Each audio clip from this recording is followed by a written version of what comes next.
Welcome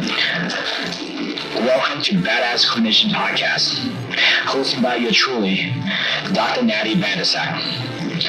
I am a physical therapist who happen to be a clinic owner as well. Now let's get to the show. All right, everyone, welcome to the Badass Clinician Podcast. So today I have a really good friend of mine, a mentor as well, Jerry Yu from Next Level Physio or Adapt, powered by Next Level Physio in New Jersey. One in Montclair and the other one in Woodcliff Lake. Yep, there we go. So I know Jerry for almost 2 years now. Yeah. And Jerry's just a wizard, man, when it comes to just running business. But really, he's just a great clinician. He's always learning. He's always pushing the field forward. And I love the text I get from Jerry where he just like, hey, man, I just took this course. You should do it. And, you know, and I knew this is someone that I need to get on the podcast just because he's so fired up about the field. We're both just love being a PT. And I think we need that kind of message more now than ever, right? Because a lot of people always complain about this, right? So let's dive in, man. Let's just tell the listener a little bit about you, how you got into the field and where you are now. Yeah, so my decision to go into physical therapy was almost by accident, actually. I was a neurobio major, neuroscience major in college. Real nerd. I didn't have the grades to prove it, but I definitely liked the subject, and I had my heart set on medical school at the time. But I think by senior year in college, I felt like, I don't know if this is my path anymore. And it just so happened that my younger brother was dating somebody who was whose parents were physical therapists. And he was like, I think you'd like physical therapy. And I was like, really? I don't even know what that was.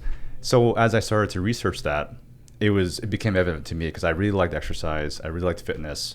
And being able to help people live a meaningful life, injury-free, and dealing with that without surgery or medication was really surprising to me in some ways. I was like, I didn't know that you could do this. I didn't think of this as an option.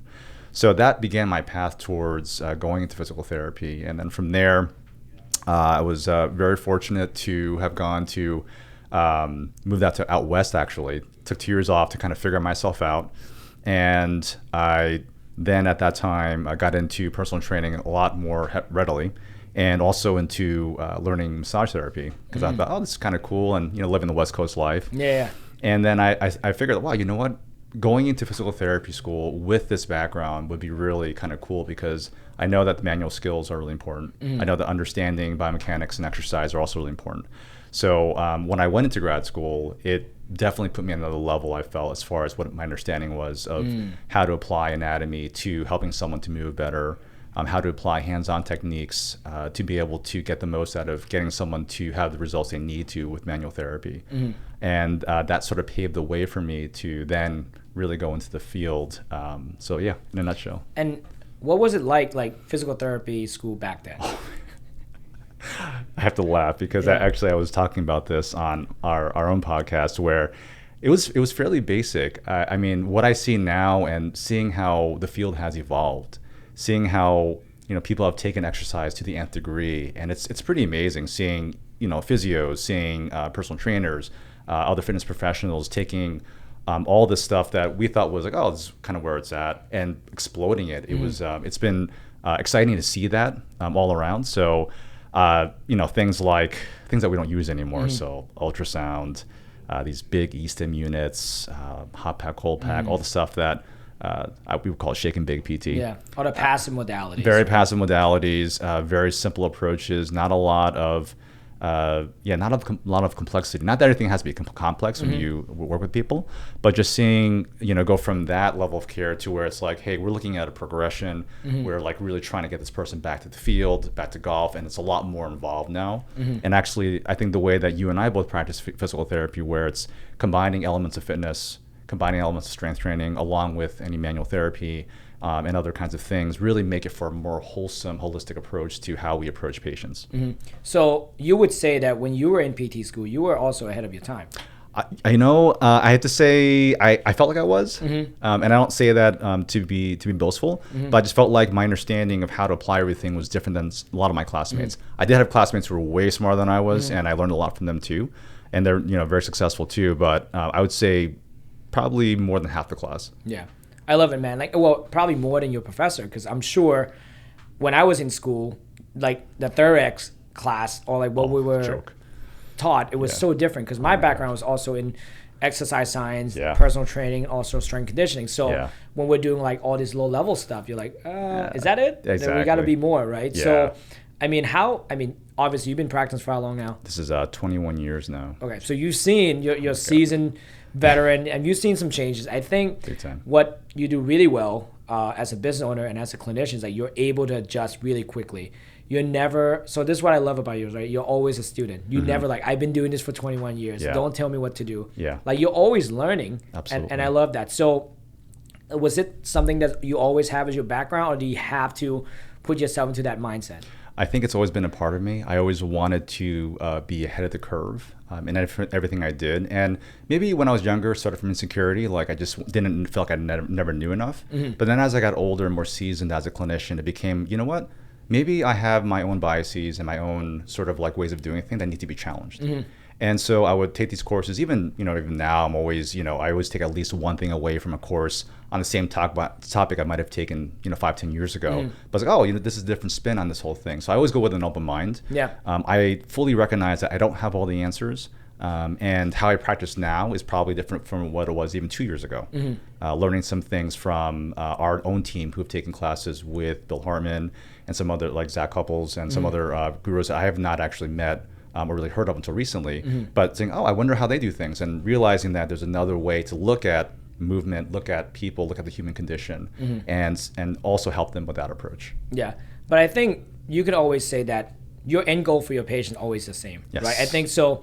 Before we dive into like you as a successful business owner, we got to talk about you being a successful clinician first. So, from throughout your whole entire career, how do you feel like you get the best outcome for your patient? What is it that Jerry does best where no one else does? It's funny because at different points of my career, Natty, I would have given you a different answer. The first thing I realized was just having a good understanding of manual therapy. And I would say that my mentors were very Australian based. So whether it's Maitland, Mulligan, even Mackenzie, and learning from them as far as learning how to apply your hands to help people to move. That was for me a good foundation to say, okay, this is where I'm really good. I would say what makes it different now is just being able to speak to the level of the client and understanding what their values are and approaching care from that way. So who cares if they can't turn their neck, another 20 degrees? It's really about them not being able to do that, to play golf and, to live a healthy life or a physical life.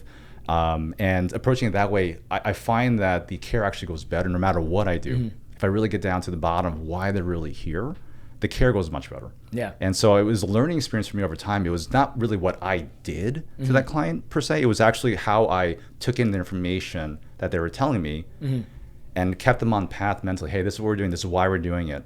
And that I think has actually given much better results. Yeah, and I love that. And every time that I talk to anyone that's is our successful clinician, they're able to understand the why of the patients are doing it. Huge. Right? And I think from my perspective, like the reason I got good outcomes is so far is like I've never seen my patient as a diagnosed, and we just never treat the diagnosed anyways. Like if you think about it, they see their primary care for 15 minutes, and you're gonna maybe 15. Yeah, would you? That's generous. Would you like take someone's word for it? Like, oh yeah.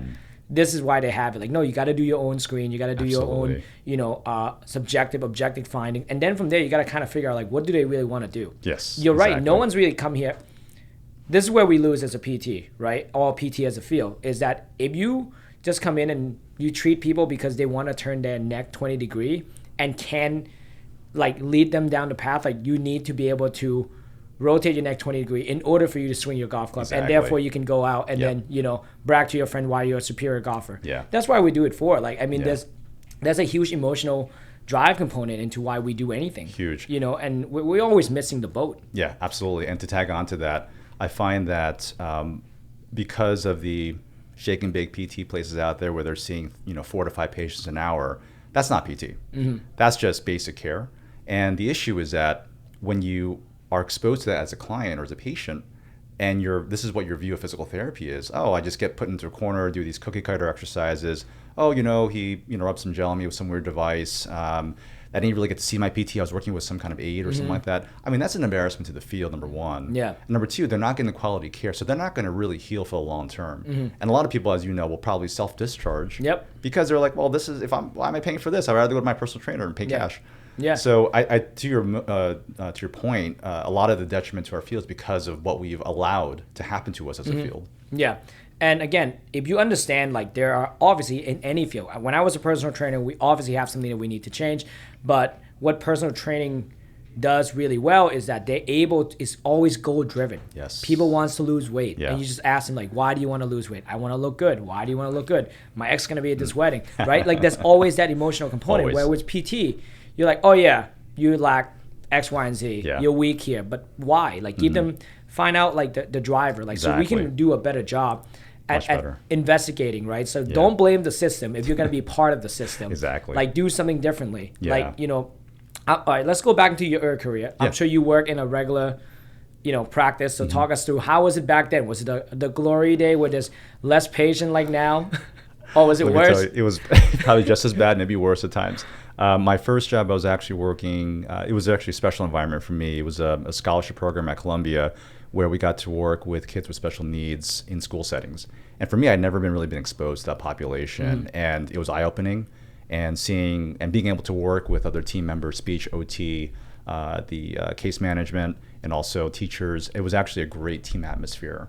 So it was eye-opening, and it was very humbling. Wow, you know, and I had all this knowledge from grad school. I was like, oh, I'm going to do all this stuff, but really these kids just need some attention. Yeah. And that was really humbling as far as that goes, and just realizing you got to engage with these kids emotionally to get them to do stuff and to get them to go and achieve their school-based goals. But from there, that wasn't enough for me. So, you know, it's funny, Natty, actually, they used to call me Jerry the Jamaican because I had 5 other jobs. So I would work at an orthopedic clinic because I didn't want my orthopedic clinic's skills to go down. I worked at other places. I did early intervention for other kids at home. So I did all the stuff. You know, I wanted to, you know, just kind of get to the best that I could. So I just packed my schedule with what I could and just a workhorse for that time. But that all paid off because over the years, I was able to see everyone across the lifespan. So I would see 2-month-old at 2 p.m. 3 hours later, somebody who just had an ACL surgery. You know, 3 hours later, some 60-year-old who who had a total knee replacement. So it gave me this really great breadth of general experience where I could see anyone coming through the door. So I later on got this reputation of being able to see the most complex cases. And I think it's because of all that from the beginning. But, you know, although I didn't like it, having the exposure to have worked in situations where I was seeing 4 or 5 patients an hour at one time, it wasn't great, but it taught me how to really think on my feet really fast. Yes. So I'm not going to say that it took away from my experience, but I will say that it did help me to be able to scale to the level that I am at right now. Yeah. And honestly, if you listen to this podcast, previous episode, everyone mentioned the same thing. Oh, really? Where we're all like, listen, we all did it. Yeah. And I like the fact that you approach it as like the jack of all trade, right? So I think there's this new movement now where people want to niche down immediately, right? Coming out PT school, I want to niche down. I want to do this. I want to do what you do. I want to work with triathlete. I want to work with ACL, this and that. But I did the same thing. I just work with general population, and like, body's a body. You need to understand what's going on. Absolutely. And, you know, at some point where you have such good skill set and you went through the grind, you know how to think on your feet. If you have 4 patients an hour, 3 of them's running late. Absolutely. And the other one's still here. So you got to be able to, like, I got so good at queuing. Like, I mean, I can queue like across the room and get the same outcome that I want, right? Because I'm like, it's because of that, right? Yes. The constraint actually make you who you are. And I'm so grateful for that. And the fact is that you can't expect to not put in the work and then be a wizard or get good outcome at this. Like, you have to pay your dues. So, like, let's talk about paying your dues. So at which point, obviously, you did all that work. At which point do you say, like, all right, I'm going to stop doing this and I'm just going to put my hat within this population instead? Because you went orthopedics. Right, exactly. Right? So after the commitment to the school that I was working for, it was a 3-year commitment. So after that, I decided that, you know, I think it's time for me to go to what I really love to do, which was ortho sports. And so I found an opportunity through somebody I was working with at the time, at specifically an orthopedic clinic, and that's where my trajectory changed. But what was interesting, having had the pediatric experience that I had, I created a pediatric department in that office. So this was the first time they were getting pediatric clients at all. And so I was going out there doing the outreach, meeting with pediatricians, pediatric orthos to try to get business in that way. And that was a great experience too, actually, trying to expand a clinic from just ortho into something where they were actually seeing a subspecialty orthopedics, which is pediatrics. So, I mean, would you say that experience kind of helped groom you as a business owner that you are now? In some ways, yeah, because growing up, I was definitely, I would say insecure and shy and more introverted. I still would say I'm more introverted, more ambiverted, I guess. Now I can be functionally introverted. I can get there and be. Thank you for being functionally exactly. extroverted for this podcast. You're very welcome. When I need to be, but I really like solitude. I really like being alone and really being in my thoughts. So, but yeah, I would say that it definitely brought me out of my shell. It was not comfortable, and this is something we're telling our new team members. It's like it's not fun. It's going to bring you out of your comfort zone because you're making conversations with people that you don't know, and you're somehow trying to persuade them to say, listen, we are better than most of the places around us. So it's like you said before, where you kind of have to put in that effort to get better at it so that you can become the face of a business. Yeah. And I think that's definitely, to your point, what helped me to hone my business presence skills, I guess you could say. And I have my thought on that when it comes to fun, right? Because we all have different ideas. So I think fun on a low level, people always think like, oh, doing the things that you like, going out, doing this stuff. But if you really look at it, right, I think the funnest time for me was when it's the most challenging. When I try to make things work, I'm really out of my element and I just have to go chase that down. I got to slay some dragon, meet, and you come out on the other side, you realize, oh man, I'm a whole new person with that. And to me, that's fun. Yes. Because that's growing. Yes, right? It is. So based on that, right, fast forward, now you have your own practice. You still have the same culture where you promote people to go out of their comfort zone. Yeah. Right? So what I'm trying to say is you do need to put yourself out there in order to hone your skill set. Yes. Whether it's clinical, it's business, and most of the time now, the reason I started this podcast is I want people to feel proud of being a physical therapist, right? Absolutely. And I want them to understand that it's all start with just clinical care first, getting good outcome, and loving the grind. You gotta love the grind, man.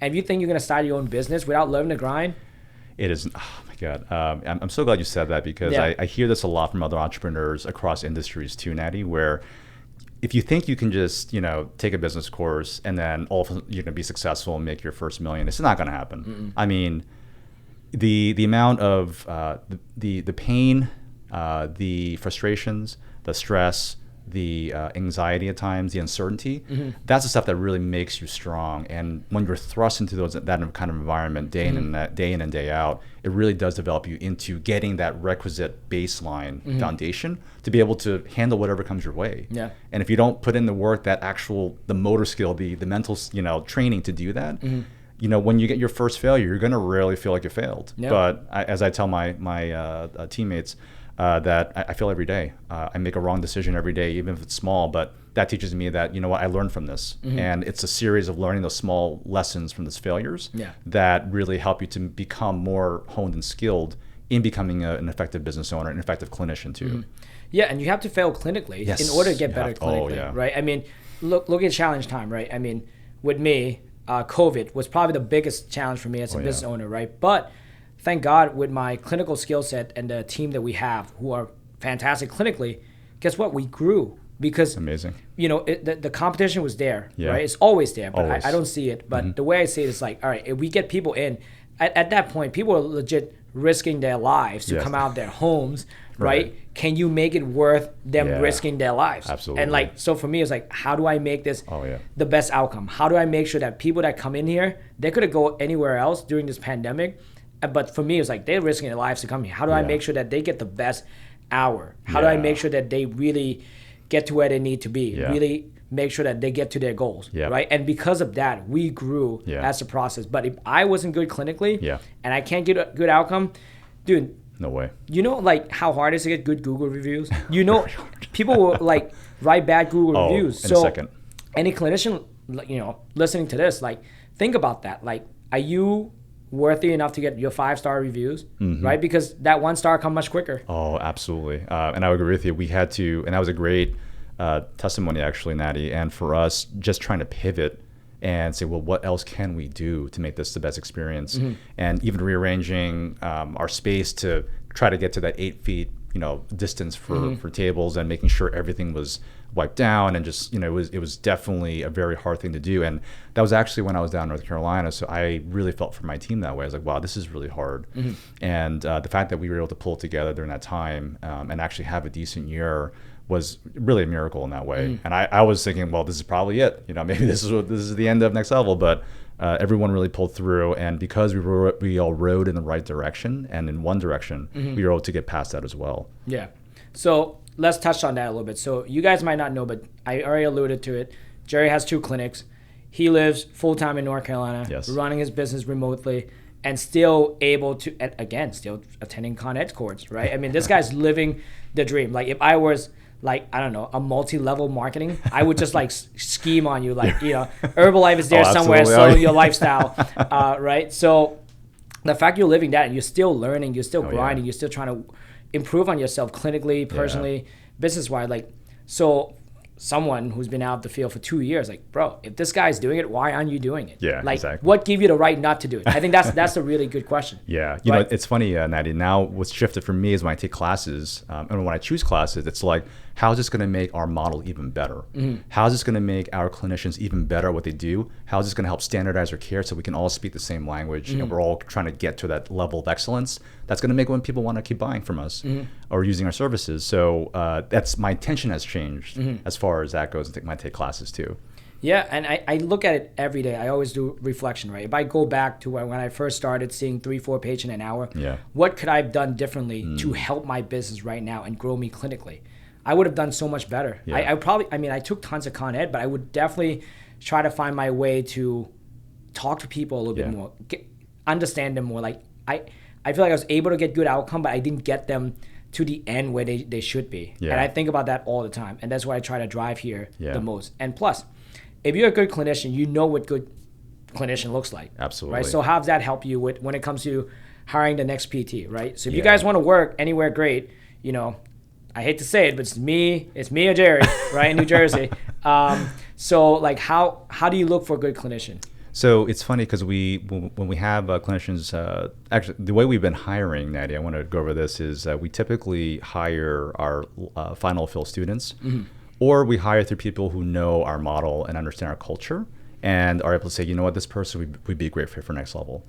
The students that we've had, basically when they come in for their affiliation, it's actually an interview first. We test them out, as far as like throwing case studies at them and scenarios, and we have them do a written test. And if they make the affiliation, that's like step 1. Step 2, coming to the affiliation, we are basically vetting them. So I'm saying, I kind of like this guy. Let's just see what he's like in practice. And we get a lot of feedback from our patients, and that's been a blessing too, where they're like, listen, this one's not so good, and this one's really good. And so we take that feedback to heart, because we know that if the clients we've had over the years like the people, and they're like, oh, I didn't even know he's a student. That's for us, like, oh, this guy, he or she knows what she's doing. So that's kind of like our soft test, if you will. But yeah. Well, I think you neglect to say that you also give pop quiz and all of that stuff. Yes, we do.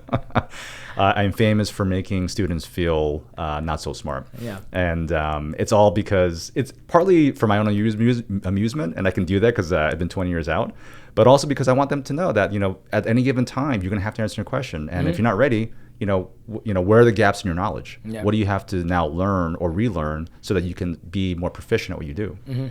Yeah, no, it's true, man. I love that whole thing, the whole pop quiz. We're taking on students, and most of the people that we're looking for, like, are someone that fit our models, understand our core value, and someone who just care more. And then if I have to look back in my career, the reason why I'm successful is because I just care. Yes. I always say, like, I'm not the smartest person in the room ever, but I can guarantee you I care more.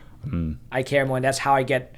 Because if you care, you will do the work to get. Yes. To do some research, all that stuff, just to make sure like they understand. And people know when you care. Yeah. You can't fake that. And there's people where, they'll come here, they'll reach out or whatever it is. I can just tell, like, if it's a monetary thing that you're looking after, bro, A, you're in the wrong field. B, you're not going to go far. No, you might as well just call it quits, go into finance, start dabbling in stocks right now. Because we're in the people business, right? And you need to understand that. Like, we're here to serve. I think that's the biggest thing. Maybe Do they not teach that in PT school anymore? I don't know if they do, actually. It's a good question. I would say if your intention is not to serve or just serve yourself, you're not going to be successful no matter what you do. If it's an audience of one that you're trying to please, you're definitely not going to make it. Yeah. No, this is true. Like, and people can tell when you're genuine. Yeah. You know, like I don't treat as much anymore, but I know every time I come in here, I know who our patients are. Exactly. You know, if I haven't met them, I'll call them. Exactly. I'll get some feedback, see what's going on, right? Because that's to me, like I'm still serving, but on a larger scale. Yeah. Right now, I get my team to help me serve more people. Yes, exactly. And like our impact scale is so much higher. Much higher, yeah. And you know, to your point, I think it's great that you're actually calling these patients. I think because and to your point of really caring, because I put a lot of care into the patients I've treated in the past. Even now, we'll get referrals from patients I haven't seen in the last 6 to 10 years. And that tells me, that's not to toot my horn. It's like, wow, we had the level of impact in that client to where they're still choosing us, coming back to us after 10 years because they knew that they were cared for, they had great care under us, and they had skilled PT from us. Yeah. And that's huge, man. I'm sure, back in the day, starting salary was what? Oh my God, it was like, for outpatient, 65, maybe 60. Yeah, 60. Yeah. Hospitals are like 50. Yeah. And like now, like we have people coming out asking for 90, asking for 100. I'm like, dude, like you have to bring something, like as a business owner who also a clinician, like I love the confident that you have the balls to ask for that, but B, you haven't done anything. No. Like you have no one can reference you. You have no referrals. You know, like you have to be able to bring something to the table. Absolutely. And for me, like what we're looking for, like if we have someone that good fit, our job is to grow their skill set. Yeah. Like, hey, let's take some course together. Hey, let's build something together. Hey, let's go do this together. Hey, here's your target population. Let's feed you. Let's see what you got. You know, and I think that's what we're able to offer. And the niche that you guys develop over there. You know, people, I'm sure you get tons of resume. I mean, it's yeah, we do get resumes, and what's cool is that we try to develop a pathway for our clinicians so that they can link their clinical care and the preeminence to sort of a niche. So for example, Alyssa, she really wants to get into pelvic floor, so we create that pathway for her, and hopefully she'll take that to the highest level. Nick is really getting into our sports rehab stuff, and we're trying to get him a path to where he's sort of like our director of sports rehab. John with triathlon, he's our guru. Alex with CrossFit. Dave has like the best sort of, I guess, all around kind of thing. Dave Kim, his specialty is really right now chronic pain. So everyone's got their thing they really love to do, and we want to help them to get to where they can maximize and optimize that for themselves and also for the business. Yeah. No, and it's huge, man. That's all I'm trying to do is just figure out like where people can thrive and be successful. Yeah, exactly. Right, but at the end of the day, you kind of have to fail first. You got to be upfront about that too. Absolutely, yeah, for sure. You know, it's one other thing I wanted to mention as far as why who we hire. We actually, because we have our core values, one of them is just living an active lifestyle, because that's the population we treat. That is a requirement for what we have. And so listen, this is part of who we are. This is our culture. So if that's something that you like to do, and it's not something you think about, how do you fit that into your day, we're probably not going to be the right fit for you. And the sooner that you figure that out, the sooner that people understand that, you know, well, this is the kind of place where you have to live what you preach, then I think they understand that this is what it's about. Yeah. Now, would you say that all the hard work you've done clinically, does that obviously contribute to your success right now as far as your business, and how are you able to live your life? I think so. I think laying that groundwork for so many years now, I mean, this is over 2 decades, and having repeat clients over those years, and having their families come, and over so generations of people. I mean, I have kids where I saw them when they're 3 months, and now they're going to graduate high school. And I was like, I am too old for this. Yeah. But I think because of all that, plus the level of care, plus just the getting into people's lives, for me was really big. Like, if they told me they had something going on the weekend, I would always ask them, how'd that go? And like, tell me, oh, you remembered? People just, that one like little extra mile that you go really pays dividends on how well people feel like they are really taken care of. Yeah. And that's all it is, man. It's all about caring. Just like really number one. Pay attention. Yeah, pay attention to, like, again, going back to serving the people in front of you, going back to genuinely care about them. Yeah. And then from there, things will kind of take care of itself. But again, both of you and I invest in our growth. And I mean, the theme now, like, we both invest clinically first, right, for a long, long time, whether it's with the course, our time, exposing ourselves. I mean, I used to show up with some mentor and just work for free. Yeah, I mean, I did too. Do you guys remember this? Working for free? I know. Yeah, like, is that a thing anymore? Yeah, exactly. Like, working for free, I'd be like, hey, man, let me show up, let me learn from you, let me see what you do. Can I just help you out in some way? So at least I can absorb some knowledge. Yeah, right. For sure.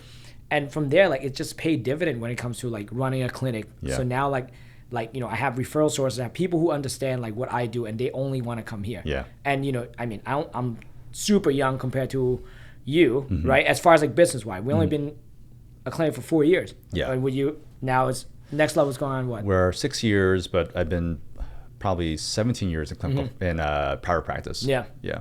Yeah, and then at the end of the day, like with the new grads or like PT that are looking for this, like you guys, I mean, you have to really look at yourself in the mirror and say, am I doing anything to change my outcome? Yeah. Right?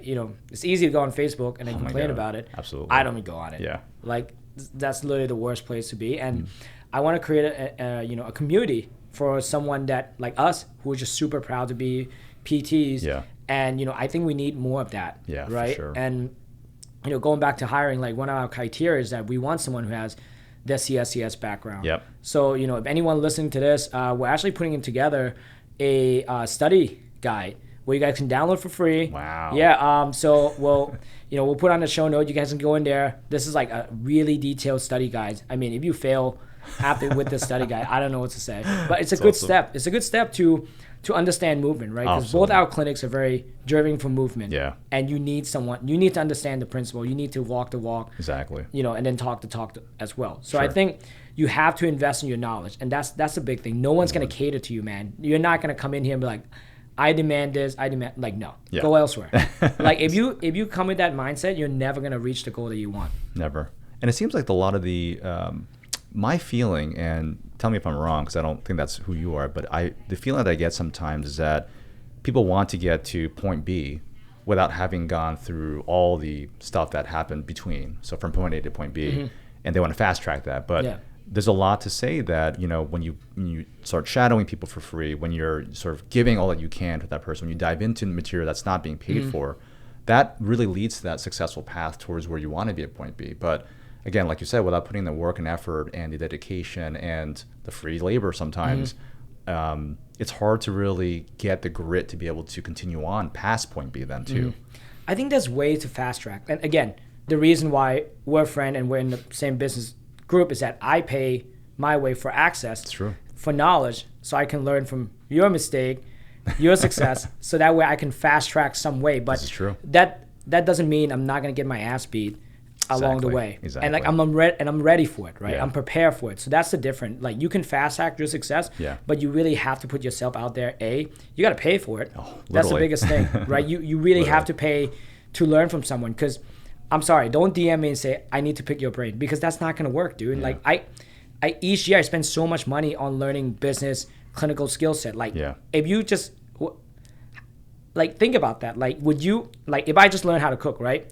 I'm gonna go DM Gordon Ramsay. He's like, hey man, I need to pick your brain. Exactly. What do you think is gonna happen? Exactly. People, that's why people pay for coaching and all of that stuff. And fast track could happen if you are open-minded, like you said, willing to make mistakes and learn from them, and willing to invest in yourself. Yeah, absolutely. If you're coachable, you're committed, and you are in it for the long haul for sure. I think the best investment I made for myself earlier on in my career was actually hiring a coach who was our coach now, and plug in for Paul Go. That was probably the best investment I ever made, and it was not cheap, but the amount of learning I did and a lot of the decisions that would have cost me more, I avoided because I hired a coach I thought who was several steps ahead of me. And now I feel I'm in a position, thankfully, where I'm several steps ahead of other people, and I can actually share my experiences, my failures, any wisdom that I've gained over the years as well. Yeah. And that's the whole point, right? I mean, you started your clinic because there weren't anything like this. Just like I started my clinic because a job that I offer to people did not exist back then. Exactly. And, for me to fast track someone, learn from someone who'd done it before, right? So like I spent a lot of time talking to my staff, at all levels, just talking about what I've learned, what I've been through, my approach to life, right? Because they're all the same principle. So if you want to fast track that, you got to get yourself with someone that you can emulate, because that's a big thing for me. Huge. Yeah. Like clinically or like personally. Yes. Or in business or spiritually, whatever it is. And I think right now you have, listen, man, your track record, you have employees been with you for how long? All through the last 6 years. The ones who've left us are now going to PT school, or are changing careers. But we have very good client staff retention, And what's great is that even our aides who are working with us, I think eventually they'll all come back to want to work for us as PTs, which is great. Just kind of perpetuate the model that we have. Yeah, and that speaks volume. That means you're doing something right? That Seems means like you're being a good role model. You can help them fast track their career, right, in some way. Yeah. I think that's the beauty of being a business owner, right? Yeah. That's what I really enjoy. Is like, Matt went with me since day one. He's still with me, and like just to be able to see someone's like progression, just like patient, right? So now I get the best of both worlds. I get to see patients getting better. I get to see my teams getting better. And to me, like, can't ask for better than that. Absolutely. I often joke that running a business is like being a parent. And this is not at all to belittle any of our staff, but you're really trying to coach them to see things and get a different perspective on their situation or how things really are, so that they can make better decisions for themselves and put strategies in place for their own lives, whether it be clinical or personal or professional. And so for me, it's when I see people come to realizations, it's like, oh my God, it's so cool. And for me, I did a life plan coaching a while ago, and my gift is mentoring. And so for me, what makes me happy as a mentor when I see people grow, and it's not for me to feel good about myself. I feel good that that person actually sees that they can actually do something. That's really exciting for me. Yeah. And again, it's all going back to just want the person in front of you to be better, to serve, right? In a way, both you and I, yes, we take on employees, like they work for us, but really, if you have a good relationship, you're here to serve them. Absolutely. You are investing in their growth, right? And that's all I wanted to do. So I think this is great, man. I'm amped up. I thank you for being here. So for people who are listening, where can they find you? Where can they apply for a job? So we have 2 clinics in New Jersey. We have Next Level Physio in Woodcliff Lake, and we have Adapt Powered by Next Level in Montclair. And we are now opening our 3rd office down in North Carolina, near where I live, which is in Cary. And we're very excited about that. We're actually partnering with an aquatic center, since a lot of our clients are multi-sport athletes, triathletes, and we all have access to the pool for any complicated cases that actually need weight-bearing sort of accommodations.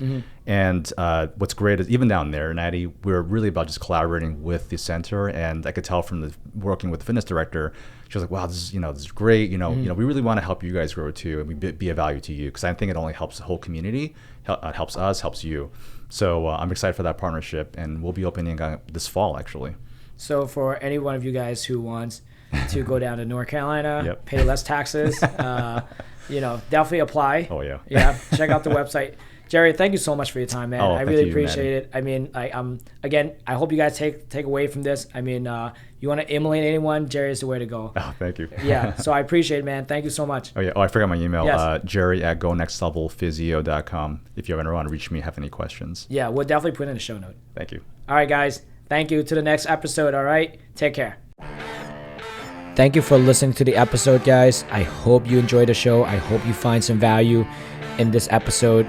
Again, if you enjoyed, please share and likes and leave us 5-star review on the platform you're listening to, and let's get connected. I'll see you next time.